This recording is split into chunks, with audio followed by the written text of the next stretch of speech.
what is actually human-centric IT experience? So definition before we actually start talking about decision making and go deeper into it. Yeah. So what we have seen and what I will be talking about in the next 20 minutes is about that people data, and that is the part that has been missing from IT decision making quite a long time. So we in IT, we have been excellent in understanding how the technology is working. We are excellent in understanding how we are working the processes. So we are excellent in understanding the traditional SLAs, but we don't understand very well how the people really feel about the services. Are we really making them efficient? And all this human-centric IT experience is all about getting the IT to change in a way that we start to understand that data and start to use that in the ways and prioritization what we do in IT.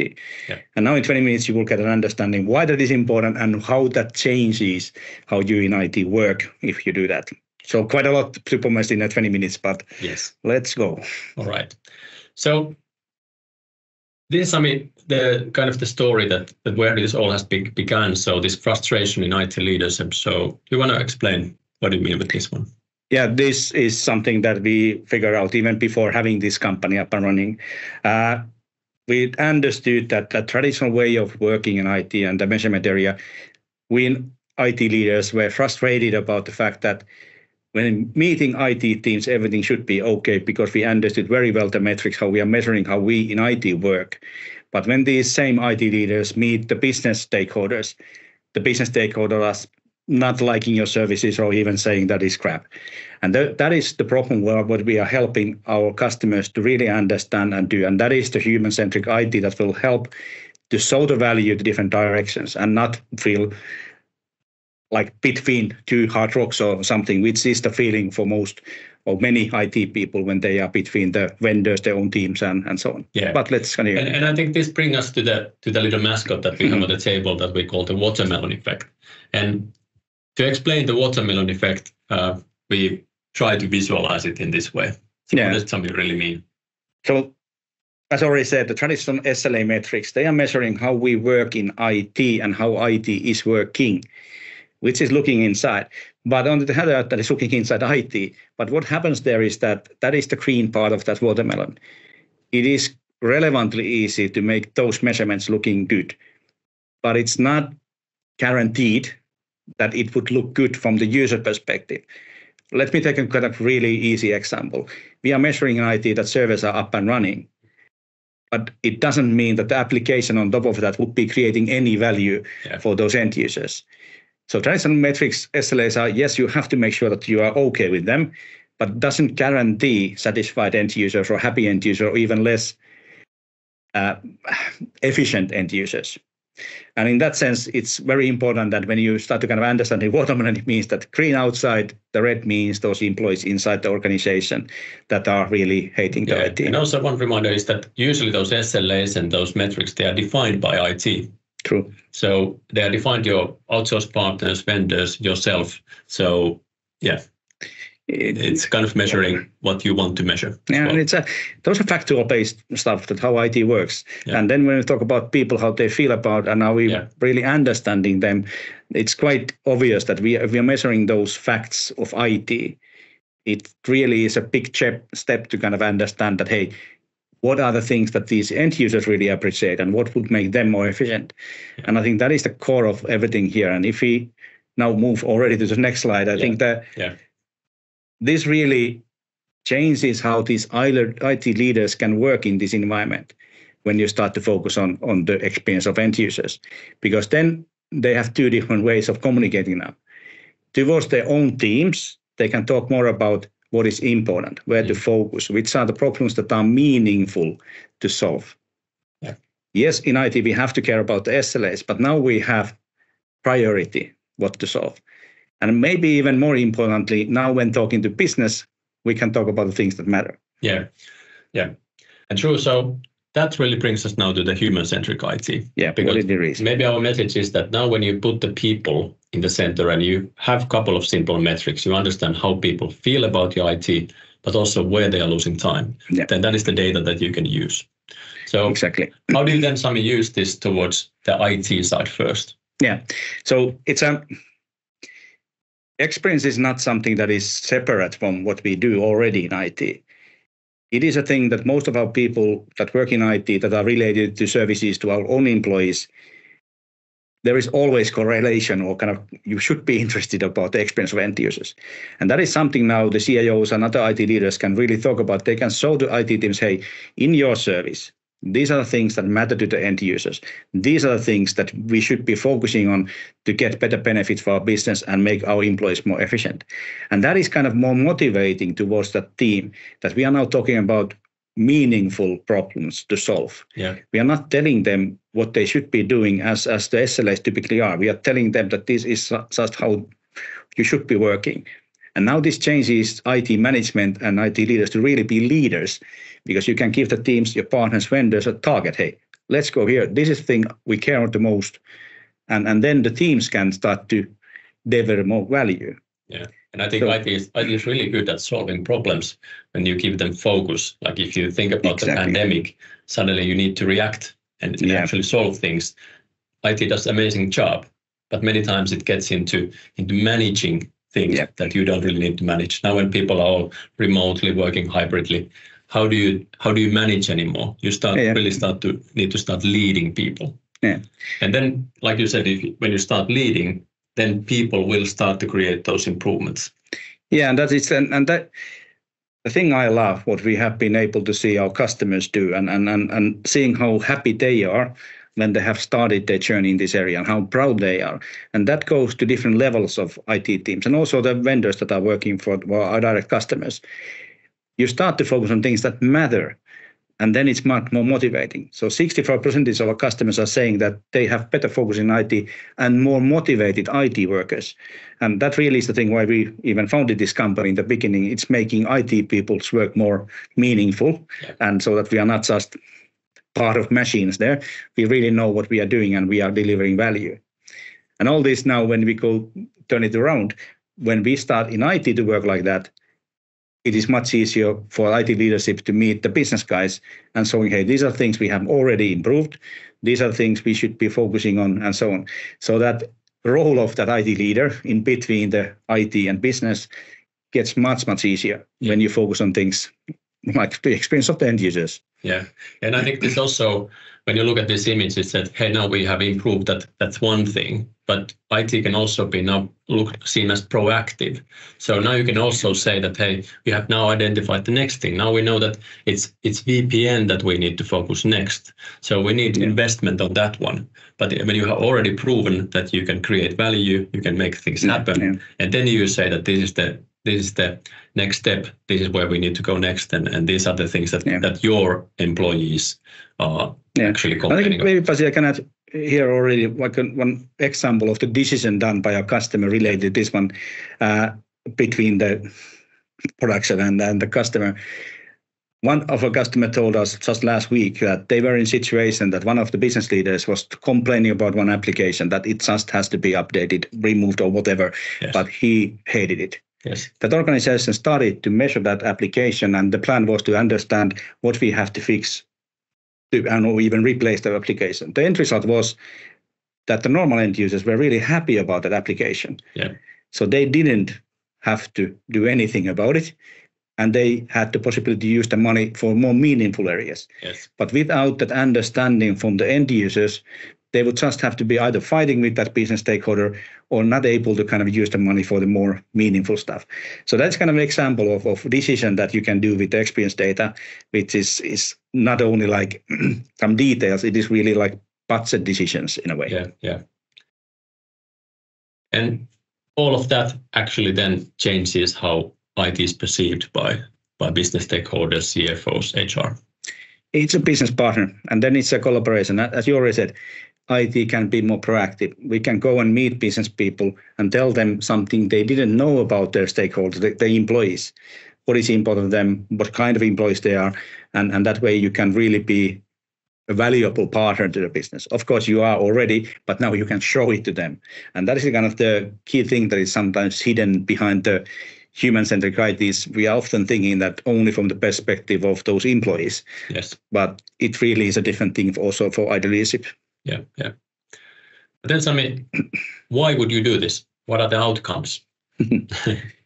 Yeah, I already dropped in one percentage here. So This is the numbers in the middle of this page. They are based on a customer survey we did to our customer base last year, so 23.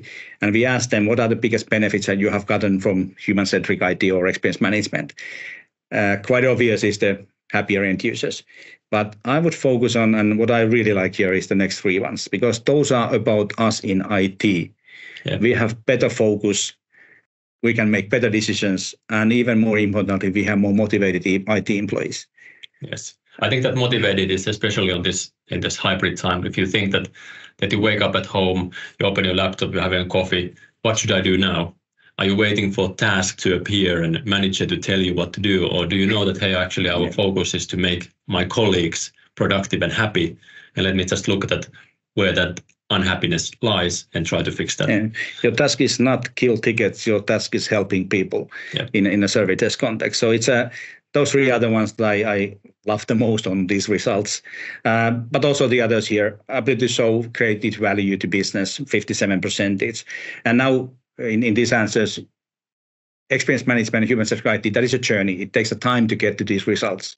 So I would say some of these that are over 50 here, better collaboration with partners. 65% of our customers have outsourced services, so not everybody is having so heavily outsourced services than most of our customers, so that is influencing them. But anyway, more than 50% are having better collaboration with partners, and I would underline the word collaboration. It's not managing the partner, it is doing things together with them because they have now better focus on the business benefits of your own. Yeah. All right, but then, people probably hear this and say that, well, that seems nice, but where do I start? And this is kind of like just thinking about it, like, where are you in your organization today? And I think there are these four things that we see people wondering. And one, of course, is that do we have this data and do we have tooling in place? But then when you have that, it's like the ways of working. Do we actually know how to implement experience management in the daily work of all the IT? So it's not just this one person in our team that does it, but actually everybody does it so that you can actually use it in the leadership position. Then, of course, experience level agreements. So we have Neil Keating today talking about XLAs specifically, and maybe go into some questions about those in that session. And then, of course, the productivity, like we showed, the outcome of what you have achieved and what you actually maybe report back to your CFO and your business stakeholders. Yeah. So those are maybe the four things, but can you, Sami, just jump into XLAs, or is there a method to the madness? Yeah, there is, and I think this is part of our ITXM framework as well, that kind of those things that you saw in the previous slide, there is kind of a order that you should be following to really get to the results. So we quite often hear companies that what they're after is the XLAs. And yes, you can do it, but we recommend to have a bit time first collecting the experience data, whatever area you are now setting the XLAs, the service desk or application, whatever, but have a short time, or 3 months, 6 months time to collect the data, understand it, see that you do get enough information. If you jump to setting those XLAs, it is quite often that you make a kind of a combination of traditional SLAs and XLAs when you should be maybe focusing on only our recommendation focus on XLAs, but you need to trust the data before you can do that, at least in the outsourcing agreements. And Neil will be talking about that later on. And I think Osvaldo and Chris are going to talk about more of those ways of working. So what have they changed and how they are working now related to experience data. Yeah. But the ways of working is really, as you said, yes, this kind of stuff typically, and it's totally okay, and it even should be so, that it starts from one area of IT. You start to do it and you start to kind of understanding, you do the changes and you realize, okay, this is the way of working for us. Yeah. And then you start to kind of get all the people in IT to be related to what is their role in the experience. Yeah. So XMOs and stuff like that are ways of boosting that. So you have people who understand it, and then, but in some cases, our customers, for sure, they are not having XMO as a unit. Okay. So, and I think also, if you think about XLS and the kind of productive thing as more like a commitment. So first, you need to be comfortable, you need to have it embedded, and then make commitments to it. Because this is a change. And also, if you try to make it too fast, people are not ready. because that maybe takes us nicely to the next slide, which is kind of what this is all about. Is about people. And this is a slogan that we use, that humans are the best sensors. So because people are sensitive to circumstances, they try to get their work done. It depends a little bit like, who are you? What is your role? What do you need? And the combination of things is what you use to make your work on. And usually people don't have, like employees don't have agendas. They're trying to get their work done and be efficient as possible. When you said like this one example where there's a loud-voiced senior manager, maybe they have another agenda that is not really about the topic that they're discussing. It's about some other change that they're trying to drive to or something else. Also, people are always on, in a sense that when they're working, they're on. You might have a nap during your day, but still, you're not working at that point. When you're on, and you try to get your stuff done. And you don't need to configure people. Tech metrics might get wrong results because you have configured them incorrectly. If you just ask people about their experience, it's always their experience, their perception. It doesn't need configuring and telling them what it should be. And that maybe takes us to the last thing, that why, if you want to get into experience management and XLAs and something, it's only people experience things. Laptops don't experience things. Networks don't experience things. Only people experience things. So it's weird to think that you could have experience management without understanding people's experiences. And you also need to do that continuously, because the expectations and experiences, they change during time. And of course, the easy example is COVID. When that hit, how we in IT had to work and what is expectation from these people, it changed. But I think the next year after that was maybe even more important and interesting for us to see how the expectation from people changed and how their experience, where to focus in that remote working experience, how that developed during that year. It was first very technical, and it started to be more of collaboration and then meeting people and so on. It was quite amazing to see that it would be totally impossible to manage that without having continuously that feedback. Yes. So maybe actually at this point we could take one question here, because this is a little bit related now to the people slide that we are looking. So there's a question about, we struggle to get response rate from users higher than 20%. Do you have any advice how to increase participation rate so that we can get more responses? So this is there's not like a simple answer, because in a way, how do you measure the response rate? What is enough, and on what specific topic? I think when we are talking about ticket-based things, point is that you always give the option to give a feedback. You don't limit it that let's ask from every third ticket, for example. So you just continuously do it. And I think that other things are just to make it simple for the end users to give feedback. But I think even bigger one is, what do you do with the data? If you just gather it and you dump it into a well and you don't use it, you don't share it, you don't tell about it, and that's what causes survey fatigue. And then people don't trust that you hear the dominating reason in any research that has been done of are people answering a survey or not, is that are they believing the data is, they are heard and the data is used. And this goes over all industries. And in our case, how we have optimized the response rate is making sure that the questions we are asking are especially and only about the experience of that end users. And that's why we have done quite a lot of work to kind of set the questions right. And that is something that is then gets the feeling that, okay, now IT is interesting. And I think the easiest example here is the lost time. So we are asking employees to tell how much time they lost because of certain thing in IT. Some IT people are thinking that no, they cannot really estimate it, and so on. But when we talk to these normal employees, they love the question. Because they say that now IT is showing me they care about my efficiency, not only their own. So it's going to their shoes, thinking about this whole IT delivery, because there is no other reason for IT to exist inside company to help these others to be successful in their work. We are, like it or not, we are a support function in IT. We are helping the others to do their work better. And that is something that is kind of weird in a way if you start to think about it, that IT has been measuring how we work when the only purpose we exist is helping the others. Yes. And that's something that we believe is now not that is a thing what we do and what is human-centric IT all about. Yeah, and I think that's really being understanding what to ask from the end users, understanding their experiences. There's another question like we would love to hear about best practices, tools and methods for gaining quantitative user sentiment data that doesn't rely on bombarding users with surveys. So I think that we always said that Sami and myself, we hate surveys. That's why we started a survey company. But really it's not about the surveys. It's usually the way that you design them, the way you deliver them, it's a selfish way. Surveys are many times selfish, and that's why it feels bombarding. Yeah. But you need to ask in the right question at the right time, and people are willing to give you an answer.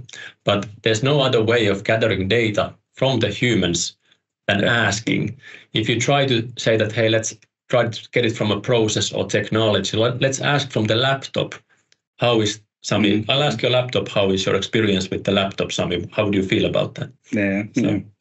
So it's but what we don't try to say here that the tools that are measuring how efficient networks are and our servers up and running, how laptop you need them, but doesn't give you the priority. That's the different data. That's technology data, and you need that. I would never run IT without process and technology data.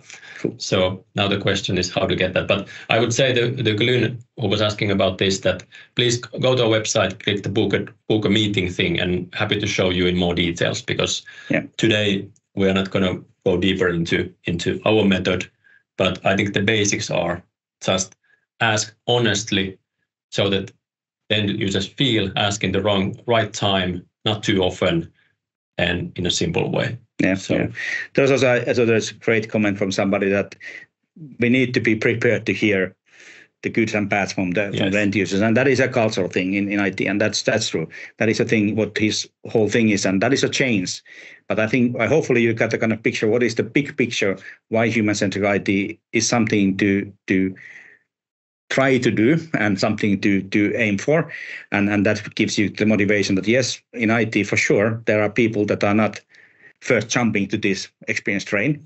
Everybody would be doing it with the case, but it's a thing where for sure business is moving, and you need to handle those people that are more happy with the tech data. And maybe there was like this joke that what is the best way to ask feedback by HappySignals? Well, actually, we are more like with Sami. We believe in this idea. Whatever way in the tooling you do it, just ask the people, because that is whatever tool you use it.